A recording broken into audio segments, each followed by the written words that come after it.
Hey, Sailor Moon fans. This is my opinion on how a redub of Sailor Moon should be done. Um, the Deke in dubs, while they're classic and they're dubs that a lot of us grew up with, they left so many plot holes and took out so much of the Japanese culture that was shown in Sailor Moon. It is not funny.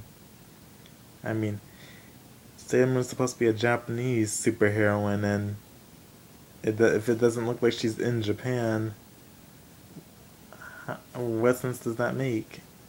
I mean, by Americanizing it like that, erasing whatever culture it had, that's like saying you can't come to America because you're not American. It's just it's just wrong. And they left a lot of plot holes in the story with all the censoring that they did, to the point where it seemed kind of senseless to watch the anime. But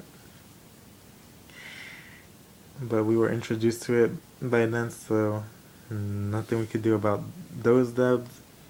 But if new dubs are going to be made, they should keep everything original. I mean, the original Japanese names would fit the characters in every way possible. Some of the Japanese names were still there, just shortened or a spelling change. With names like Ray and Mina and, well, Amy is pretty close to Ami, so those were the only names that were anything close to the original. And meanwhile, Hotaru Tomo was the only unchanged name in the series. Um, but Deke left plot holes because the first season, the way they introduced it, it seemed like a fairy tale compared to how Sailor Moon introduces herself as Usagi Tsukino, a 14-year-old girl in the 8th grade, saying that she's a bit rash and a crybaby. And all that is shown in the first episode instantly, showing what her everyday life is like before she meets Luna and finds out that she's Sailor Moon. Um, then there's some filler ups that were cut from the dubs, that they just weren't dubbed, they were just skipped. And that show that, like, hey, she just became a hero. Okay, so she made one little mistake. She forgot her transformation phrase. And the fact that they introduced Motoki, who is called Andrew in the English dub, for the first time, which is actually a nice way to introduce them. I mean, some of these episodes that were cut actually reflect more on the manga than the live action show that Japan had did some time ago. Um, and while it was put together nicely, it still was pretty horrible. I mean, because they set certain moods and then they killed it by adding lines to it or whatever. Um, and now plot holes. They left. I already said the one about the introduction, but they left other ones okay, they called the Dark Kingdom the Negaverse, making it seem like one singular thing. Because that's what they called the other enemies that came on later in season 2. Just Negaverse villains, not all different villains, because the Dark Kingdom, they didn't want to destroy the Earth and the Moon, they wanted to rule over it, with Queen Beryl being the lead of that group, and she was also in love with Prince Endymion, which was Sailor Moon's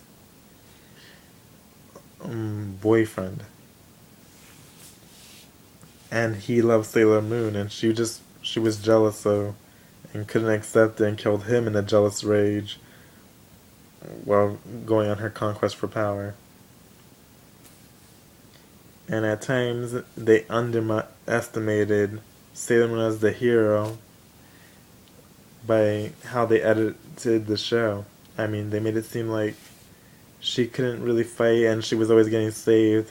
Meanwhile, there's a few episodes where she actually saves Tuxedo Mask a few times. I could think of the Princess D episode and the episode where they encountered the artist who was one of the Rainbow Crystal carriers. Because while Tuxedo Mask was fighting with Zoisite, she stepped in and did a Moon Tiara magic and he backed off or something. But then, and then there's the episode where she finds out that Mamoru, which is Darien, is that he's Tuxedo Mask, and he finds out that she is Sailor Moon. And he tells her that she should leave.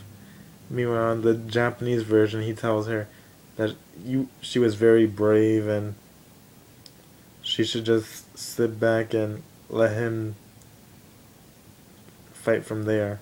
And she says, "No, you're injured. You stay back and let me fight." And then he says, "Sailor Moon, I'll protect you."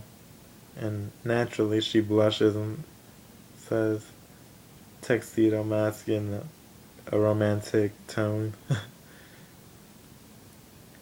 And then they find out she's the princess and he said that he's Prince Endymion. Then she starts to remember that she is the princess because she says, "Now I know I am Serenity." And then the memory comes up where she gave him the star pendant. And then he rushes into battle in that memory. Meanwhile, they go to talk about that part later on, just before the final battle, when Queen Serenity introduces herself in the ruins of the Silver Millennium Kingdom. And she tells Serena as the princess she was beautiful and she loved all the parties they had, always dancing.